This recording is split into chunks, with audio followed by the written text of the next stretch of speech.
Ça grimace pour Zdeněk Štibar, ça tient toujours. Oliver Nessen en 3e position. Oh, il est en train de craquer l'essai.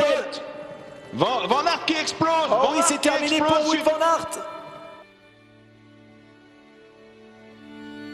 Et Mathieu Van Der Poel, il est là-bas. Pas de naissance. Qu'est-ce qui se passe avec Mathieu Van Der Poel? J'ai l'impression qu'il n'est pas bien, Mathieu Van Der Poel. On le voit grimaçant. Ah, il a un problème mécanique, c'est pas possible autrement. Il grimace un jour sans.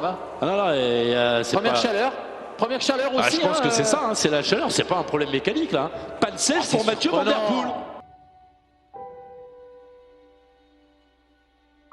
Et s'il n'était pas imbattable?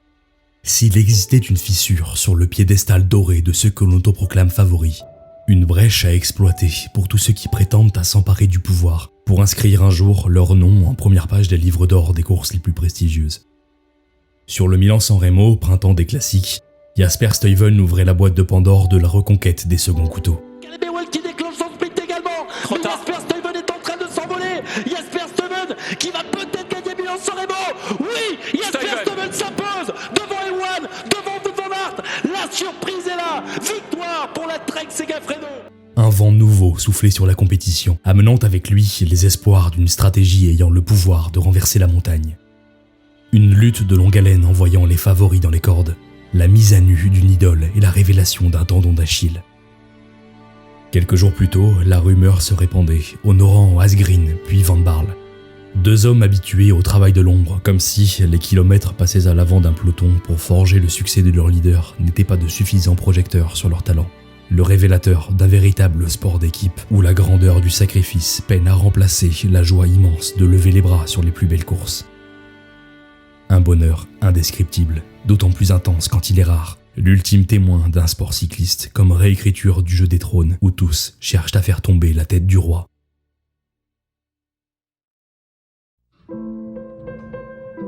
L'ombre grandissante du Tour des Flandres recouvrait le peloton, un jeu de cartes rebattu aux prémices de la course. Une épaisse chape de plomb recouvrant la pancarte des favoris et l'audace pour entretenir la confiance qui brille dans les yeux de ceux que l'on nomme injustement outsiders. En flamand, le pavé est synonyme de nervosité, un état qui conduit à la politique du grand écrémage. Et le premier jet de pièce vient rappeler au monde que le cyclisme est aussi un sport mécanique.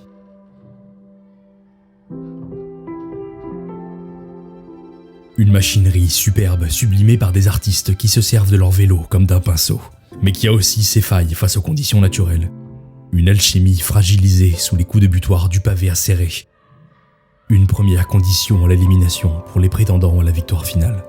Et pour ceux qui n'ont que l'admirable prétention de franchir la ligne blanche d'Oudenarde, qu'importe la performance pourvu que l'on ait participé à un fragment de l'histoire, il faut pouvoir passer entre les gouttes de la tempête qui rugit.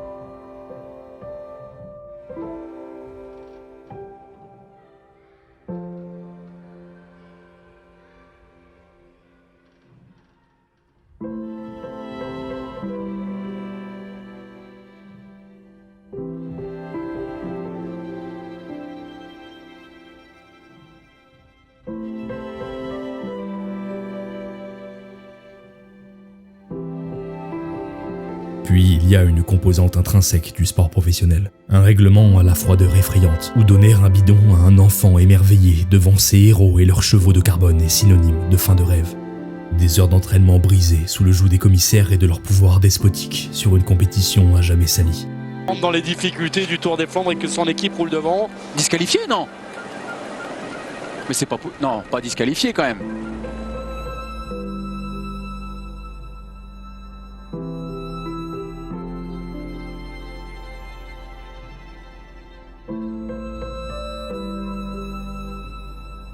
Comme un symbole de ces courses atypiques, à 62 km de l'arrivée, on assistait à la mise à terre d'un peloton lancé vers l'emballage final.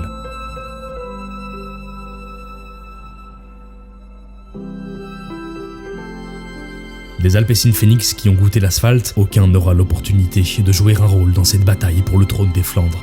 Des sujets de moins pour le prétendant Van Der Poel. Une course qu'il devra désormais manœuvrer seul pour défendre son titre. Et parmi ses concurrents, les coureurs de la Quick-Step s'embourbaient dans cette chute survenue en tête du peloton. Les deux maillots distinctifs de Casper Asgreen et Julian Alaphilippe se voyaient ralentis, l'annoncement de vifs efforts à produire pour combler l'écart avec la tête de la course. Des coups de pédale qui risquent de peser dans cette course à la longueur historique. Après l'infortune des crevaisons, le fatalisme des chutes et l'impétuosité du règlement, seule subsiste la course. Et le Tour des Flandres a cette saveur particulière. Ces monts pavés à l'héritage éloquent, théâtre des plus beaux duels qui ont assis la souveraineté d'une réputation et de ces champions qui l'ont forgé de leur coup d'éclat. Un parcours qui se mue en champ de bataille pour ces soldats prêts à battre le pavé pour se libérer de l'entrainte d'une concurrence opportuniste. Au sommet, l'ascension livrera son premier verdict.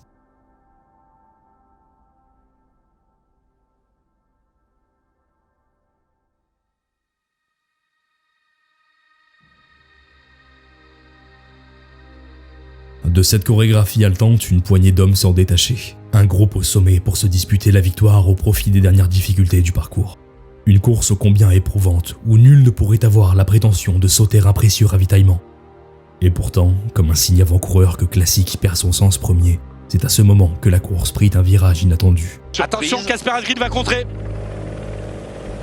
Wout van Aert fait l'effort, ça c'est plutôt pas mal. Oh non, non, il faut s'accrocher, Tony. Pas de bidon Il a pris un bidon. Anthony Turgis qui a pris un bidon au mauvais moment. 3 hommes à l'avant pour un final à couper le souffle. Une épine dans le pied des deux rivaux Van Aert et Van Der Poel qui se disputaient déjà la couronne l'an passé. Un maillot distinctif que l'on pensait arc-en-ciel, mais qui fut brillamment remplacé par le rouge éblouissant du champion du Danemark. Il allait falloir compter avec Casper Asgreen, ultime représentant des aspirants à bouleverser un scénario établi. Témoin d'un sport où le suspense a encore toutes ses cartes à jouer. Mais les monts flandriens détiennent encore la main de la justice. Attaque de Van Der Poel. Attaque de Van Der Poel. On s'en doutait, la voici l'attaque de Mathieu Van Der Poel, le tenant du titre, qui passe à l'attaque dans cette deuxième moitié du vieux Quarmont. Casper Asgreen qui arrive à suivre, c'est difficile pour Wout van Aert. Ouais, Wout van Aert qui veut tamponner un petit peu ce sommet de vieux Quarmont. Et Van Der Poel qui met tout sur ce sommet, est en train de sortir seul. Et Asgreen il se dit là faut pas que je me loupe, faut que j'aille le chercher. Ah là là, j'ai pas le droit, on m'a fait confiance aujourd'hui. Il peut peut-être rentrer. D'une équation à 3 inconnus, il n'en restait plus que 2. Une dualité pour écrire l'histoire, un affrontement au sommet pour entrer dans la légende.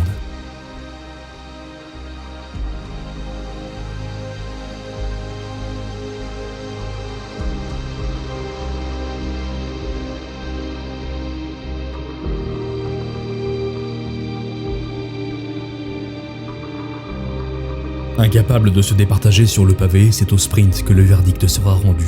Et à ce jeu, qui du phénomène Van Der Poel ou de l'impétueux Asgreen ajoutera à son palmarès le monument des Flandres.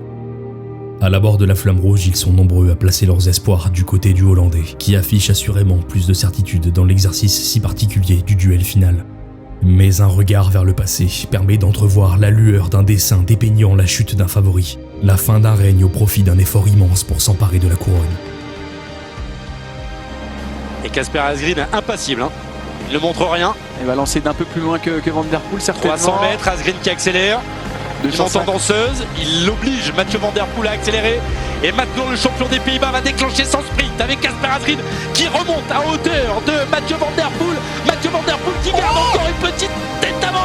Il peut pas, il craque Mathieu Van Der Poel. Victoire de Casper Asgreen, le deuxième Danois à remporter le Tour des Flandres. Incroyable, la surprise elle est là. La De Koninck s'impose, Mathieu Van Der Poel se voyait gagner. Il a été obligé d'abdiquer à 50 mètres de la ligne. Casper Asgreen, ou la légende du tueur de rois, un homme de l'ombre venu glaner sa place parmi les grands noms de son sport. Un Tour des Flandres pour ne plus jamais faire l'affront de proférer la défaite de Van Der Poel, mais bien plus pour déclamer la gloire d'Asgreen, un message envoyé à ceux que l'on nommait de présenter. Allez répandre la nouvelle, le roi est mort, vive le peuple et tous ceux qui oseront un jour attiser l'ardeur dans l'effort pour s'emparer du pouvoir.